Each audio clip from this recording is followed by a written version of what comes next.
Bien, para finalizar la jornada de esta tarde, vamos a recibir al doctor Ricardo Torres Marzo, de la Universidad de Valencia. Él nos va a presentar la ponencia titulada El intercambio comercial a corta y media distancia en las tierras bajas mayas, una visión desde la industria lítica. El colega liticista Ricardo Torres Marzo es doctor internacional en Historia del Arte por la Universidad de Valencia, España. Su investigación se ha centrado en la lítica maya en las tierras bajas, fundamentalmente en la producción, consumo e intercambio de artefactos de pedernal. Ha disfrutado de diversas becas de investigación en instituciones como el Instituto Iberoamericano de Berlín o el Centro de Estudios Mayas de la UNAM y ha sido profesor en el posgrado de Estudios Mesoamericanos también de la UNAM. Por otra parte, ha participado en cerca de un centenar de investigaciones arqueológicas, tanto en España, Guatemala y México. Recientemente ha dirigido el proyecto Documentación Gráfica Arqueológica en el sitio maya de Pasión del Cristo, Campeche. Entonces damos la palabra al doctor Torres. Muchas gracias, Edgar. Es un gusto estar aquí otra vez contigo compartiendo mesa. Buenas tardes a todos. Antes de comenzar, por supuesto, quiero dar las gracias al comité organizador por la invitación a este evento que está resultando ser tan enriquecedor y por darme la oportunidad de regresar a esta institución en la que he tenido el gran placer de trabajar ya durante lo que van siendo temporadas bastante prolongadas y desde luego gracias a todos los asistentes por su interés y por su presencia. Bien, el territorio en el que se desarrolló la antigua cultura maya es amplio y muy diverso a nivel geológico, climático y natural, como todos sabemos. No en vano se extiende desde la vertiente pacífica hasta la atlántica, y en él se pueden encontrar desde espesas junglas tropicales sobre la planicie calcárea yucateca hasta elevadas cadenas montañosas volcánicas, pasando por zonas intermedias. Esta enorme diversidad hace que no siempre un producto natural o manufacturado, ya sea este de origen vegetal, animal o mineral, se encuentre disponible en todo el territorio. Por lo tanto, fue necesaria la implantación de una notable red comercial que propiciase el constante flujo de productos. De este activo comercio tenemos constancia a través de los restos arqueológicos y de las fuentes coloniales a distintos niveles espaciales entre las tierras bajas del norte y las del sur, las tierras altas y la costa del Pacífico, entre ellas a través de intercambios a larga distancia, pero también a nivel intrarregional. Los bienes comercializados por los mayas fueron muy diversos, como estamos viendo en estos días. Incluyen aves de plumas de quetzal, como las de las verapaces en Guatemala, conchas de Strombus y Spondylus de las costas del Caribe y del Pacífico, sal del Golfo de México, pieles de animales, cacao, ámbar. Sin embargo, en este trabajo el interés se va a centrar en la existencia de áreas de abastecimiento y producción de materiales líticos, así como de las posibles rutas de intercambio empleadas por los mayas para distribuirlos. Al respecto, hay numerosos trabajos, especialmente en lo que concierne a los artefactos realizados en dos materias primas, que son la obsidiana y la jadeíta, y a su comercio y al establecimiento de rutas comerciales, principalmente a larga distancia. Hemos tenido la suerte de asistir durante estos días a presentaciones de algunos de los más reputados especialistas en estas cuestiones, por lo que yo no voy a abundar en ello. En cambio, es mi intención prestar atención al intercambio a corta y media distancia, que muchas veces ha sido dejado un poco de lado en las investigaciones, pero que sin duda reviste una gran importancia. Para acercarnos a este punto lo vamos a hacer, por un lado, a través del pedernal y de los artefactos realizados a partir de él, y por otro, a partir de unos implementos concretos, las herramientas para molienda, es decir, los metates y las manos de moler realizados en distintas materias primas. El pedernal es una roca silicia muy abundante en las tierras bajas, dado que la actual península de Yucatán, entendida esta en un sentido estricto de geografía física, incluyendo por lo tanto Belice y el Petén guatemalteco, es una formación terciaria emergida en la que se daban las condiciones físicas idóneas para la formación de esta materia prima. La ubicuidad del pedernal en toda la región ha llevado a que, por regla general, no se tenga en consideración el intercambio de este tipo de materia prima. Sin embargo, hay que tener en cuenta que no todo el pedernal presenta la misma calidad para la talla ni las mismas características físicas. Por lo tanto, podemos afirmar que diferentes clases de pedernal, procedentes de diversas fuentes, eran empleadas para la elaboración de distintos tipos de artefactos. El pedernal es una roca sedimentaria, no clástica, dura, compacta y de fractura concoidea. Se encuentra en una gran variedad de contextos en todas las regiones de la Tierra, lo que explica, junto con otras cualidades, su enorme importancia como materia prima para la fabricación de útiles tallados. El pedernal, que se da en forma de nódulos, de bandas, de tablas o de lentículas, está compuesto principalmente por sílice, normalmente en un porcentaje superior al 90%. El resto lo componen impurezas, generalmente en pequeñas proporciones, que son las que le otorgan una gran variabilidad cromática. Esta variabilidad posiblemente fue uno de los criterios empleados para la selección de una materia prima por encima de otra, junto con otras características como la transparencia, el lustre o la textura, ya sea porque a través de estos valores determinaban la calidad de la materia prima o bien por cuestiones simbólicas.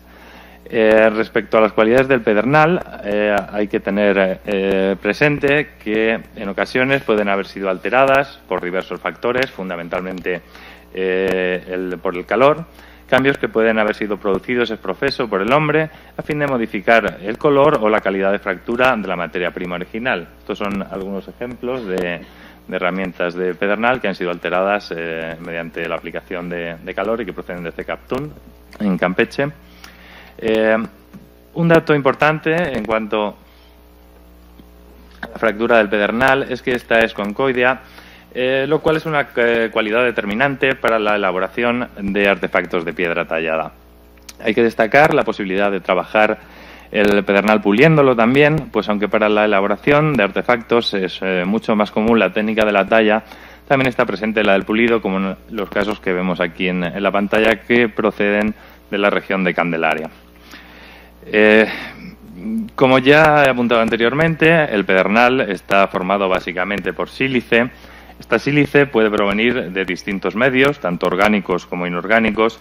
Actualmente conocemos varias formas en las que el pedernal se produce. Las más significativas para la península son dos: la producción de pedernal a partir de un precursor opalino de fuente sílice orgánica y el reemplazamiento. Vemos unos esquemas de la formación del pedernal aquí en la pantalla. La producción de pedernal a partir de un precursor opalino de fuente sílice orgánica es característica de los medios marinos y está en relación con la sílice producida por los organismos silíceos. Esta sílice se denomina opalo-A o sílice amorfa, y cuando los organismos que viven en el mar mueren se deposita en el fondo marino. La otra forma común de generación del pedernal es el reemplazamiento. En este proceso, que realmente no se conoce bien actualmente, la sílice se introduce en una roca huésped o deriva de ella, y generalmente se da en rocas de composición calcárea, sobre todo la caliza, por la solubilidad de sus componentes. El pedernal, debido al tipo de fractura que presenta, sus cualidades físicas y a la presencia en gran parte del planeta, ha sido una de las materias primas más utilizadas en la elaboración de instrumentos de piedra tallada desde que éstas comenzaron a emplearse. Para el caso concreto de los mayas, estos emplearon fundamentalmente en la elaboración de artefactos destinados a usos diversos, como la construcción, la agricultura, la creación de monumentos tallados, para la elaboración de armamento ofensivo mediante la producción de puntas bifaciales de distintos tipos y morfologías, y para la producción de excéntricos, artefactos con formas diversas que por su morfología no parecen tener una función utilitaria y posiblemente en buena parte de los casos presentan una significación ritual como ofrendas o elementos dedicatorios. Pero los antiguos mayas no emplearon únicamente artefactos formales, objeto de un delicado trabajo de talla realizados en pedernal, sino que también aprovecharon las lascas y los restos de producción para la realización de diversas tareas, como el trabajo de la madera o la concha. Esto último es evidente por la presencia de abundantes lascas de pedernal junto a navajas de obsidiana en concheros costeros, como es el caso de Cambalam, un pequeño sitio situado al norte de la costa de Campeche, muy próximo a Isla Arena. Así como también en ocasiones emplearon el pedernal, ya sea trabajado o no, como material constructivo, ya sea usándolo a modo de cuñas, como ocurre, por ejemplo, en el sitio de Yocolwitz, en el Petén guatemalteco, o empleándolo de forma masiva como parte del relleno estructural, como es el caso del Tigre en Campeche. La principal problemática con el pedernal es la dificultad a la hora de identificar sus fuentes de origen. De hecho, hasta el momento, ni siquiera el empleo de técnicas analíticas nos permite una identificación fiable de las muestras. Dada esta problemática, y hasta que sea posible una determinación efectiva y sencilla de los materiales, la mejor alternativa es un análisis macroscópico que conjugue diversos valores visuales de los materiales, como el color, el lustre, el grado de translucidez, con otros táctiles como la textura e incluso acústicos. Jack Robner trabajó sobre esta premisa y determinó 3 zonas que albergaban diferentes tipos de pedernal. Es lo que vemos reflejado en el mapa de la pantalla. Y aunque esto no es erróneo, resulta demasiado simplificado. En el modelo propuesto, en la zona A se encuentra un pedernal de mala calidad, en la B uno de calidad regular, útil para la producción de bifaciales toscos, y en la C, que comprende básicamente el norte de Belice, el pedernal de buena calidad. El ampliamente conocido por todos los mallistas, pedernal beliceño, que es bandeado o de color café oscuro, al que algunos estudios asocian la mayor parte de los artefactos de talla más delicada en las tierras bajas. Cosa que realmente no es cierta por completo, pese a que sin duda debió ser una fuente muy importante, especialmente durante el periodo preclásico, como demuestra la presencia de los grandes talleres de pedernal de Colja. Pero definitivamente no es solo en esta área donde se puede encontrar este tipo de pedernal de calidad. En los últimos tiempos, parte de mi trabajo ha sido el de realizar recorridos de superficie para analizar materias primas en distintas áreas de las tierras bajas y comprobar estos valores antes mencionados con el fin de determinar distintos tipos de materias primas y también la frecuencia y el modo en el que se dan en cada área. Y esto es lo que vemos reflejado en este mapa, donde se encuentran las zonas recorridas y se identifica el tipo de materia prima, la calidad de la materia prima que pude localizar en cada una de ellas. Evidentemente, un problema de este trabajo es que uno no puede llegar y ponerse a excavar en cualquier sitio, por lo que la materia prima únicamente puede ser vista en canteras, ya sean actuales o prehispánicas, en movimientos de tierras recientes o en el caso de las zonas de bajos y próximas a los ríos, ya que los nódulos se encuentran directamente en la superficie. Bien, hemos hablado hasta el momento de una forma general sobre el pedernal, pero ahora quiero centrarme en los materiales de 3 sitios arqueológicos en específico para que podamos ver un caso concreto relativo a la producción e intercambio de pedernal. Se trata de los sitios de La Blanca y Chilonché, por un lado, que se encuentran en el Petén guatemalteco, y de Cecaptún, por otro lado, que se encuentra en el norte de Campeche. Tanto La Blanca como Chilonché fueron fundados en un estratégico emplazamiento entre el río Salsipuedes y la serranía que marca el límite occidental del río Mopán. Esta cuenca del río Salsipuedes linda con la cuenca baja y media del río Mopán, con la cuenca alta del río San Juan, con la zona no asociada a cuencas fluviales de la región central de Petén, y hacia el norte se comunica con los grandes lagos, concretamente con las lagunas de Yaxá y de Salpetén. Es una región en la que los trabajos de investigación han sido escasos en el pasado, con excepciones notables por parte del proyecto Atlas Arqueológico de Guatemala y del proyecto Yaxá Nacum Naranjo, hasta que en el año 2004 comenzaron las labores por parte del proyecto La Blanca, un proyecto interuniversitario en el que participan la Universidad de Valencia, la Politécnica de Valencia y la Universidad de San Carlos de Guatemala, y que está dirigido por la doctora Cristina Vidal Lorenzo y el doctor Gaspar Muñoz Cosme. La Blanca es un núcleo urbano de reducidas dimensiones, abarca unas 12 hectáreas y se encuentra configurado siguiendo un eje norte-sur un tanto desviado. El conjunto más importante de La Blanca es la Acrópolis, o cuadrángulo principal, que cierra por el sur la Plaza Norte o Gran Plaza.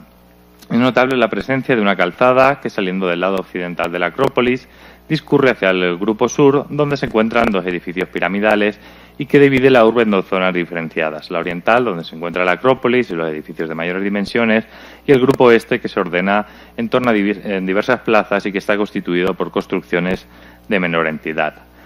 Respecto a la cronología del yacimiento, los estudios realizados sobre el material cerámico confirman que, si bien existe una ocupación en el Clásico temprano, los principales momentos de ocupación se desarrollaron en el Clásico tardío y el Clásico terminal.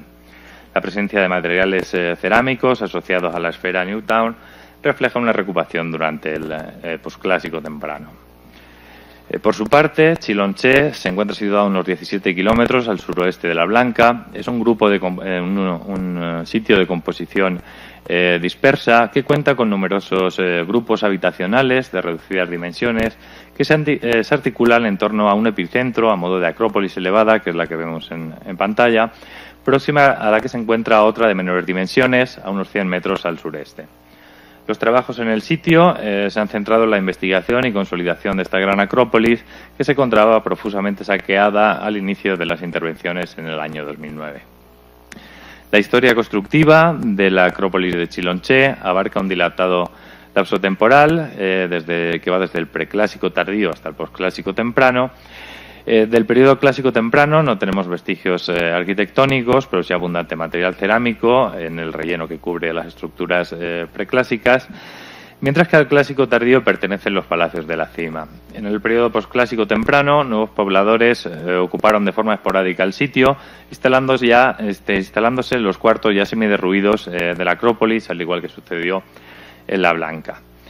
Bien, en lo que respecta al Pedernal, para el caso de La Blanca, se han analizado un total de 491 artefactos formales realizados en esta materia prima, de un total de 1.147 objetos realizados en distintas materias primas.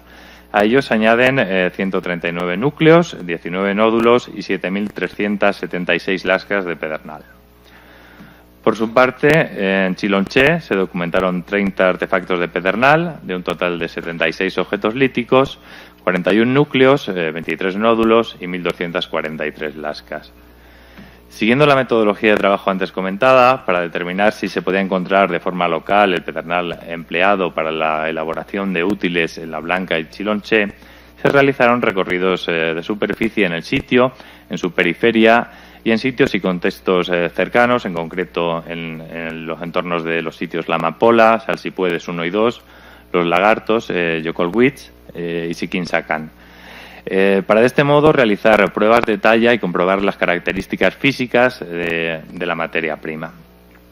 La materia prima que pudo recolectarse presenta una gran variabilidad de tonalidades que van desde el gris claro al café, pasando por distintos tonos de rojo y amarillento, siendo en su mayor parte opacos, y los nódulos recolectados son de tamaño pequeño a medio y presentan una calidad de fractura que va de regular a mala.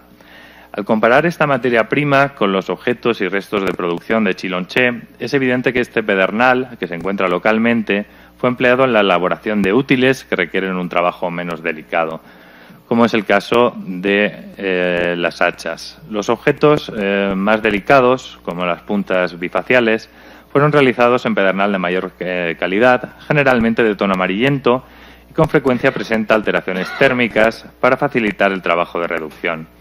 Únicamente 2 ejemplares, en el caso de Chilonché, están realizados con pedernal de color café intenso y translúcido, de buena calidad, que no se encuentra localmente. Los restos de producción analizados no nos permiten inferir que estos ejemplares fueran trabajados localmente, por lo que no se descarta que sean un producto de importación. A partir del estudio de los materiales formales y desechos de talla hallados en La Blanca, se hace evidente que la producción, especialmente en el contexto de la Acrópolis, donde se halló la mayor parte de los núcleos, lascas y percutores, estuvo enfocada en un tipo de útil concreto, el hacha bifacial. Se puede afirmar que en la Acrópolis de La Blanca, en los momentos finales del Clásico terminal, se produjeron hachas bifaciales realizadas con pedernal local, o al menos los desechos de producción fueron abandonados allí. La cantidad de residuos no nos permite afirmar que las hachas fuesen producidas de forma especializada e intensiva, razón por la que no se puede hablar de la presencia de talleres de producción en el entorno de la Acrópolis. Por otra parte, para la elaboración de puntas bifaciales no hay datos que nos permitan afirmar esto a una escala tan elevada como en la que se encuentra este tipo de implemento en La Blanca. Tal vez las puntas fueron importadas como bienes de comercio, o bien llegaron al sitio llevadas por otros grupos en momentos de conflictividad bélica, que son muy patentes en el caso de la Blanca para el clásico terminal. Aunque no se puede desechar la posibilidad de que fuesen elaboradas en un área específica, no investigada hasta el momento, si bien esto es bastante poco factible, pues el sitio está muy reconocido en todos los años que llevamos trabajando en él. En definitiva, podemos afirmar que parte de los artefactos líticos empleados por los antiguos ocupantes de ambos sitios son fruto del intercambio comercial, ya sea a corta o media distancia, con diferentes áreas del territorio maya. Los materiales y restos de producción hallados no nos permiten saber con seguridad si este intercambio fue de materias primas o de útiles ya elaborados. Más tarde volveremos a retomar esta cuestión, pero ahora vamos a trasladarnos hacia el norte, en concreto a la península de Yucatán, al norte de las tierras bajas mayas, donde se encuentra el sitio arqueológico de Cecaptún, que se ubica a 8 kilómetros al suroeste de Jopelchen, en el estado de Campeche. El sitio se localiza en una zona de transición entre los estilos arquitectónicos Chenes y Puc y tiene una extensión de unos 4 kilómetros cuadrados, cuenta con varias estructuras piramidales, edificios de tipo palacio, conjuntos habitacionales, un juego de pelota y una estructura de planta circular. La ocupación va del preclásico tardío al clásico terminal y desde el año 2007 ha sido intervenido por parte del Instituto Iberoamericano de la Fundación Patrimonio Cultural Prusiano de Berlín, patrocinado por la Fundación Alemana para la Investigación Científica, en colaboración con el Centro INA de Campeche, bajo la dirección de la doctora Iken Pap y del doctor Antonio Benavides.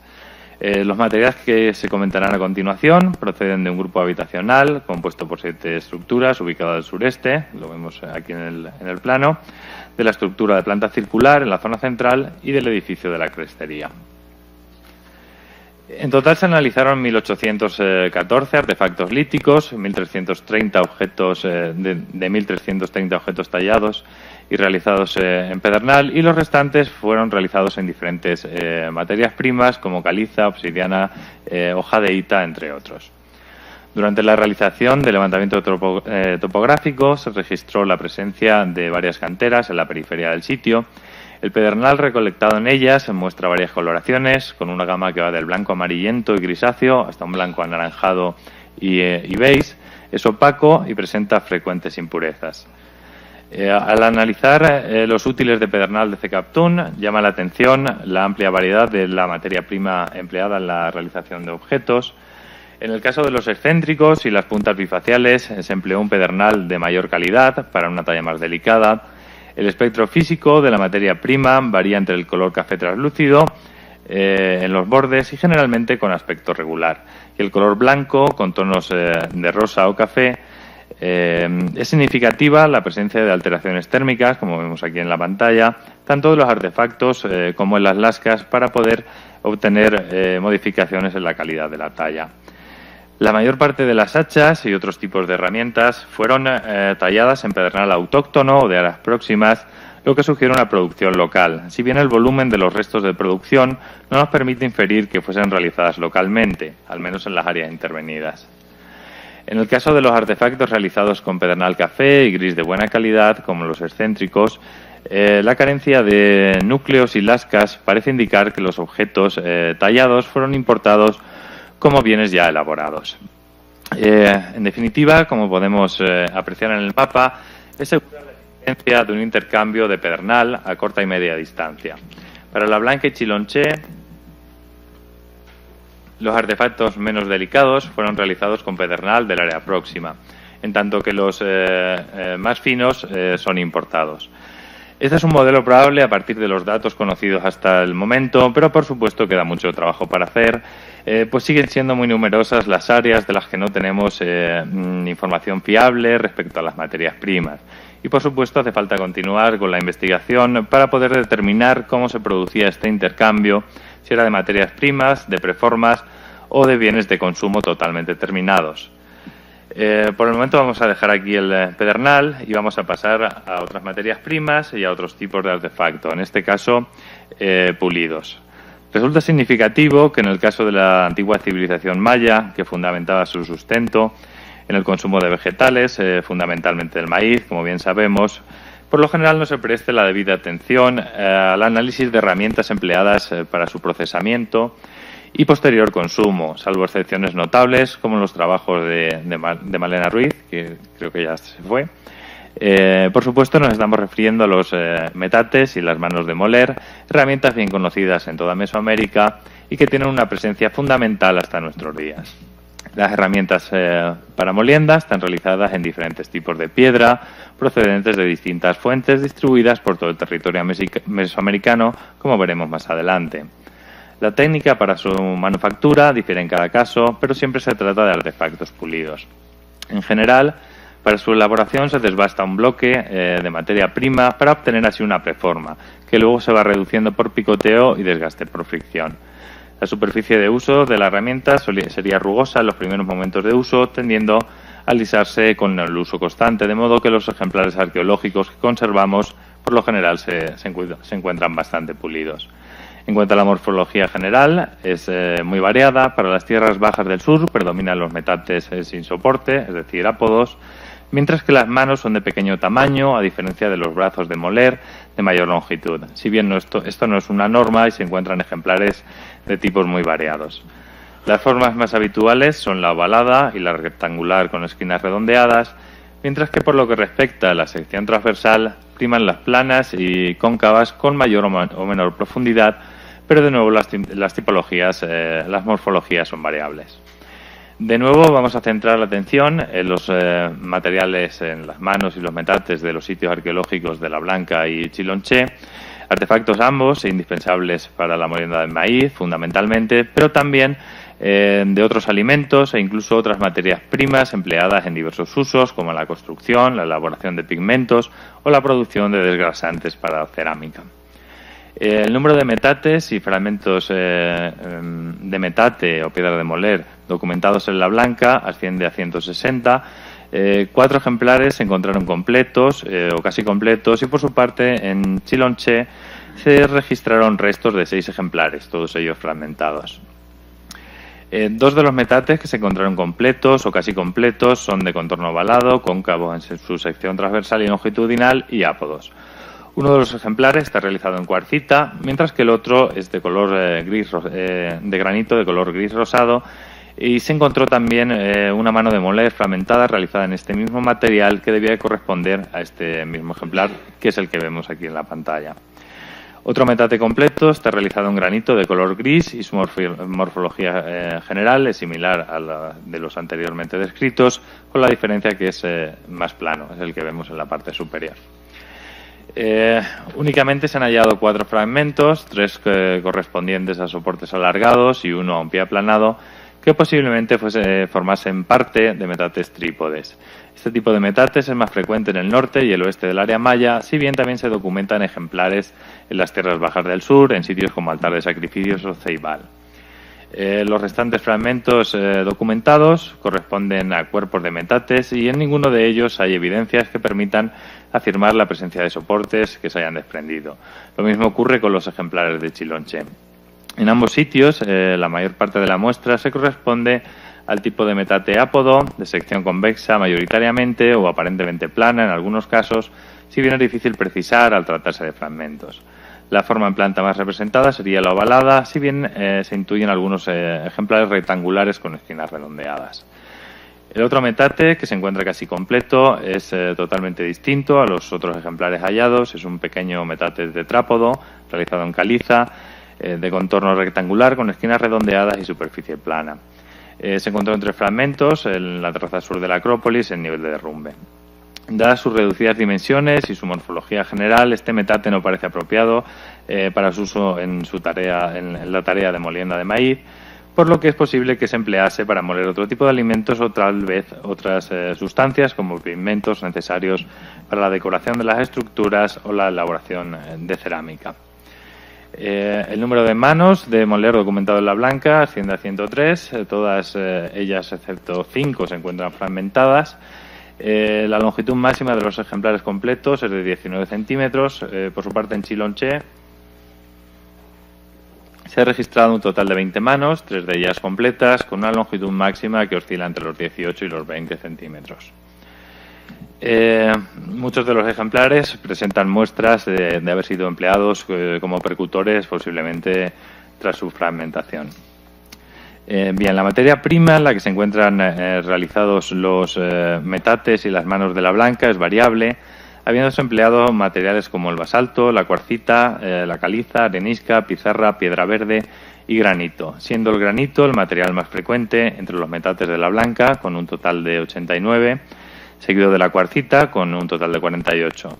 En las manos las proporciones se invierten, siendo más frecuentes los ejemplares de cuarcita, con un total de 53, seguidos de los de granito, con un total de 23. Las restantes materias primas son poco frecuentes, salvo la caliza. Por su parte, en Chilonché únicamente se encontraron ejemplares de caliza, cuarcita y granito, siendo mayoritarios los útiles de cuarcita y los menos frecuentes los de caliza. Esta proporción de materias primas es sintomática en la región y se ve reflejada en distintos sitios de...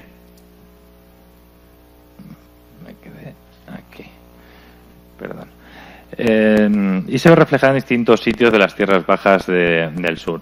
Así, para la blanca y Chilonché, los materiales preferidos para la elaboración de útiles de molienda, la cuarcita y el granito, son foráneos, en concreto provienen de las montañas mayas ubicadas al sureste y por lo tanto son fruto de un intercambio a corta o media distancia.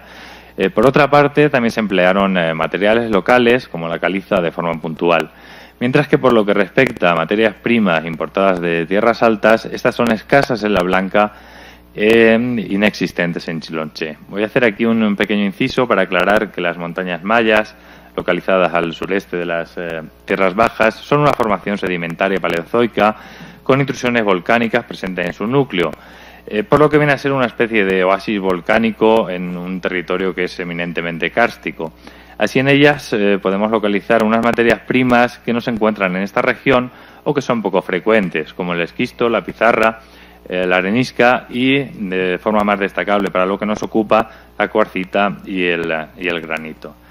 Bien, aclarado esto, vamos a continuar y así, si se toman en consideración las colecciones de materiales de otros sitios arqueológicos de esta región, de las tierras bajas de mayas del sur, se aprecia que esta tendencia, es decir, el predominio de materias primas de las montañas mayas, el aprovechamiento de recursos locales y la importación puntual se repite. Esto se da en sitios como por ejemplo Tikal, Barton Raimi, Oiskun en el sureste del Petén, que son los que vemos en la pantalla. También en otros sitios cercanos a las montañas mayas, como Istontón, Moquena, Mopane 3, Iskol, Saan, El Sic, Tesil, Chávez y Curucuitz. Todos ellos que se localizan dentro de un radio de 100 kilómetros desde las fuentes de origen de estas materias primas. Sin embargo, si se amplía el radio hasta unos 170 kilómetros, la tendencia comienza a sufrir variaciones, tal como se observa en las colecciones de sitios como el Tar de Sacrificios, Ceibal, Aguateca, Cerros o Santa Rita Corozal, donde siguen presentes los artefactos de cuarcita y granito, pero en una menor proporción, con una tendencia al alza del uso de materias primas locales, fundamentalmente la caliza, mientras que otros materiales procedentes de tierras altas, aunque todavía son escasos, empiezan a ser más frecuentes. No se descarta además la posibilidad de que parte del granito y la cuarcita, en los casos de los sitios del entorno de Petesbatún y del Río de la Pasión, puedan provenir del sur, de tierras altas o de la zona de transición, entre estas y las tierras bajas. Esta tendencia se incrementa a medida que nos alejamos de la fuente de origen de estas materias primas, aunque habría que tener en cuenta otros factores, como la existencia o paso de vías comerciales. Esto se aprecia claramente en las colecciones de la zona de transición entre las tierras bajas del sur y del norte, como por ejemplo el Tigre, Ostankaj o Kojulich, que tienen un predominio del aprovechamiento de fuentes locales, una nula presencia ya de materia prima proveniente de las montañas mayas y una presencia modesta pero en alza de materiales provenientes de las tierras altas. Hecho que se intensifica todavía más al comparar los datos de colecciones del norte de la península de Yucatán, como es el caso de Mayapán. Estos datos los podemos ver de forma más gráfica en este mapa, en el que vemos cómo se aprecia, en el que se aprecia cómo va decreciendo la intensidad de la presencia de materiales de las montañas mayas a medida que los sitios se encuentran más lejos. Esto resulta significativo, pues pone de manifiesto la existencia de redes de intercambio a corta y media distancia entre las tierras bajas del norte y en concreto el sur de las mismas y las tierras bajas del sur. Unos flujos de intercambio similares a los del Pedernal, pero a la inversa. Y bien, voy a ir concluyendo porque me imagino que a estas alturas todo el mundo debe estar muy hambriento ya. Yo lo estoy. Tal como hemos visto, es evidente la existencia de un intercambio comercial a corta y media distancia en las tierras bajas.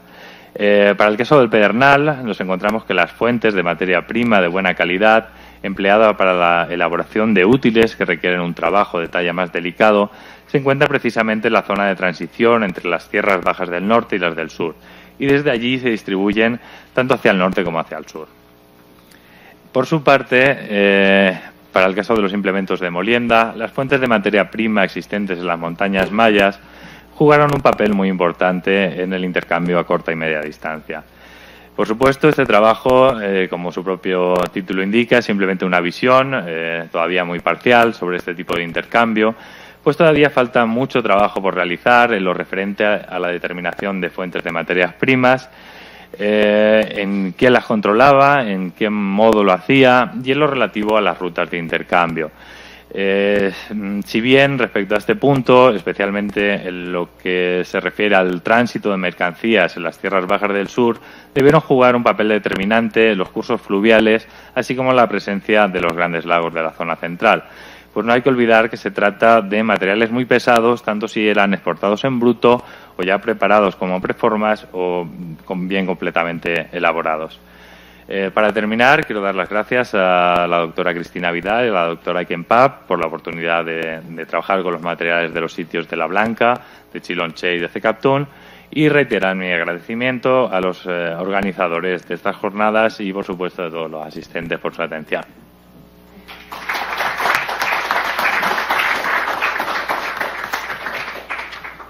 Muy bien, magnífica conferencia. Y quisiéramos saber si hay alguna pregunta, alguna inquietud, comentario. Sí, por favor. Estas canteras que demuestras tienen evidencia de explotación prehistórica. Algunas sí, otras no. La grande que Sí, esas están en el entorno de Cecaptún y de ahí sacaban Sascap y además reaprovechaban para sacar pedernal. Ese tipo de pedernal se utilizaba básicamente eso, para la elaboración de hachas bifaciales. No es de muy buena calidad el de esa región. ¿Otra pregunta? Bien, yo sí tengo una. Lo sabía. Mostraste ahí que en el caso de La Blanca y Chilonche hay una enorme cantidad de lascas, mientras que la cantidad de artefactos no es muy amplia, ¿verdad? Entonces decías que muchos de estos podían haber sido importados. Entonces mi pregunta es si las lascas reflejan actividades de talla in situ o bien se estaban utilizando también. Las lascas reflejan actividad de talla in situ, pero no en la proporción de los materiales que tenemos. Además, solo reflejan la producción de forma puntual de hachas en el contexto de la Acrópolis. En cambio, las puntas, que en el caso de La Blanca la mayoría son de pedernal de muy buena calidad, de este café que todos conocemos, sin tantito traslúcido en los bordes, apenas hay restos de producción de este tipo de material en el contexto.